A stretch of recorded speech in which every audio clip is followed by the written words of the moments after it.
Last thing I want to talk about, the Pittsburgh Steelers. They host the Baltimore Ravens week 5. We are already 5 weeks into this bad boy. That is wild. Week 5 at Acrisure Stadium. The crowd's going to be nuts, but it is AFC North football. It is the Baltimore Ravens, the Pittsburgh Steelers and Baltimore Ravens. I don't care how bad either team is.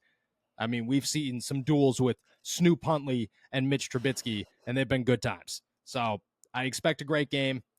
Your key to victory heading into Sunday as Baltimore comes to town? Well, quite honestly, I'm a little bit more concerned about the passing defense than the run defense at this point. I think the run defense can be capable. I love the way that Keanu Benton is coming along. I thought DeMarvin Leal has done some good things, and Yep. there's room for improvement there, especially considering that T.J. Watt and Alex Highsmith didn't really do anything at all in the last game against the Houston Texans. That's who they played. Yes. But like Levi Wallace and Pat Pete are who they are, and who they are has been pretty bad so far this year. I think you need more from them. I think you need more from Minka. I think you need more from the other safeties as well, and you need all that to make Lamar one-dimensional. I just trust their ability to stop the run if the back end of the defense holds up their part of their end of the bargain as well. Because we focused on the 139 rushing yards that the Texans got last week, but let's not forget they gave up like 115 yards to Nico Collins as well. Yeah. Like it was not a sterling day for the passing defense either. CJ Stroud looked real comfortable, so that's on the defensive line as well. But like I think you need more from these receivers or from these defensive backs to be able to hold up in pass coverage, and I think that's what I'm going to look for a little bit more. Yeah, I like that. I agree. I think it needs to be a big day from Patrick Peterson and Levi Wallace, and maybe get a guy like Desmond King involved. And look, you got to put Joey Porter out there at some point and just see what you got in him. I don't even know if you're going to get anything, but it just feels like, man, dude, just give him a shot. Just play him and see what you get out of him, because what you're getting right now, not good enough. I'm going to stick with the defense, but I'm actually going to go the other side and say it's the run defense. And I'm not like, I think the pass defense is huge. I'm going to kind of stick to one name, Braden Fehoko. I think it is Braden Fehoko time. Terrell Austin said today that Braden Fehoko is, I forget what he said. It was like you create Braden Fehoko for these games. Like that's the type of game you create a Braden Fehoko for. I think you plug him right in the middle. And I love Montravius Adams. I think he's having a great year. But I think you plug Braden Fehoko right in the middle and you say, okay, look at worst case scenario, they ain't moving. Like they're not getting 2 yards. They're gonna have to figure out other ways to go about it. Force Lamar Jackson to try and attack TJ Watt or try and attack Alex Highsmith with his legs. See how that works, because I could guarantee it's not going to work out in your favor if you're Lamar Jackson. Give up the middle of the field or shut down the middle of the field and force everybody outside. And if you could do that, if you could dominate just right in that A gap, I think you do a lot of good in trying to shut down this offense and shut down guys like Gus Edwards and Lamar Jackson and Patrick Ricard and all those big bodies that, like you might not do the damage that a Zay Flowers or a Odell Beckham Jr. or Mark Andrews is going to do, but you're going to make life so much more difficult if you are successful running up the middle for the defense. And if you could shut that down, boom, like that. Now you're a run heavy team, and you got to decide where I'm running the football, and you got to pick Alex Highsmith, TJ Watt.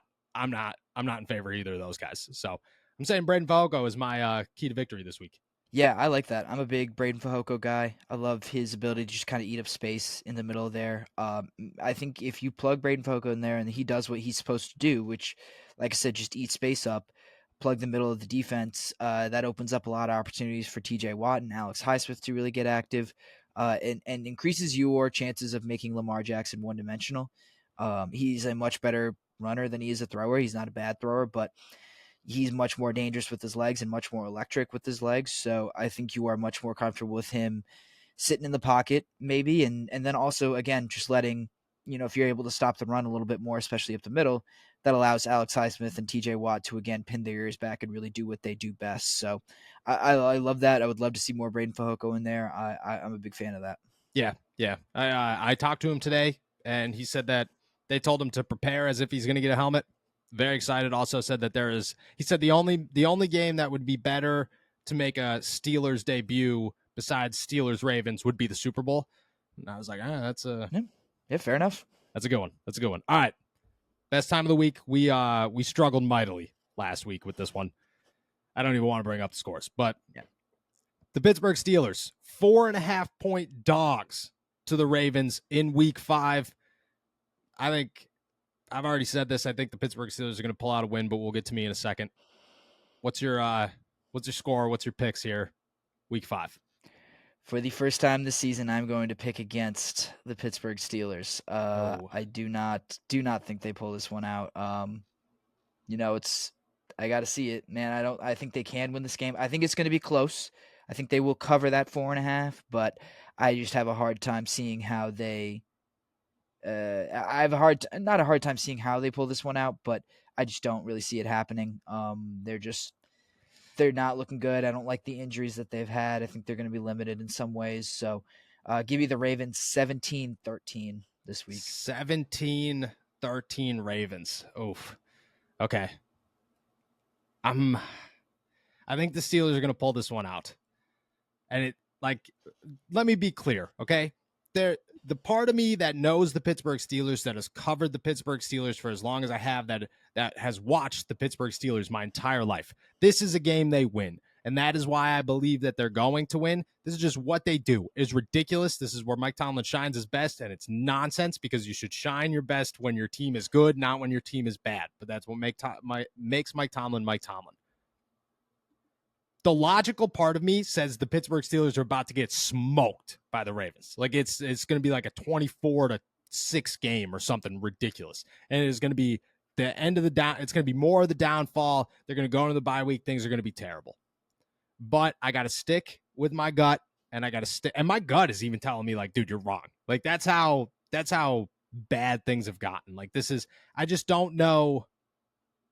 The part of me that is thinking logical says, there's no way the Steelers can do this twice. They already did it last year.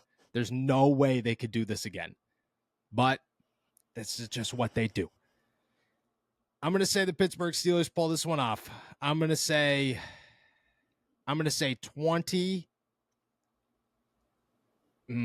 say 20. Man. I'm going to say 23-21 Pittsburgh Steelers. I'm gonna say it's a last minute drive. Kenny Pickett puts it in the end zone. That's what he does best. Things are fine. Or it's a Chris Boswell kick to win it. Either way, this is a crunch time win. 23-21. Just enough to avoid the absolute blow up of drama that would come heading into the bye week if they lost to the Baltimore Ravens in any sense. But I do not think the Pittsburgh Steelers offense plays well. I think they just do enough to squeak by and get a win. 23-21. I feel awful about that pick. Well, the good news, I jinxed you, so I'm gonna be wrong, and I jinxed you, and now they're gonna win this week. So that's I hope so. I hope so. But there's also a part of me that's like, like maybe it's time to think logically instead of with my gut with these things, and maybe this will be my sign. Well, that's what I kept trying to do during the first few weeks. I was like, okay, after the 49ers game, I was like, oh, well, they don't look very good, but like I think there's going to be some regression to the mean. Week 1's a little weird. We ended up getting it right against the Cleveland Browns, kept it up against the Raiders, but came crashing down to earth against the Texans. I don't know. I'm starting to think started to think a little bit too big. I think we need to think smaller about matchups. I think that's my, think less about big patterns and more about, the individual situations. So that's I agree. I don't know. We'll see what happens. With that one, we're heading out of here. Thank you guys so much for jumping on to another episode of All Steelers Talk. Make sure to subscribe to us on YouTube, youtube.com/All Steelers Talk, and find us anywhere you get your podcasts, with plenty of injuries to watch, plenty of updates heading into the weekend, and of course, all your game coverage. Find everything at allsteelers.com and our pick coverage at InsideThePanthers.com. I will be back on Sunday with a little walkovers. Check that out on our YouTube, and then me and you will be back on Monday. Enjoy a beautiful weekend in the Berg. Peace.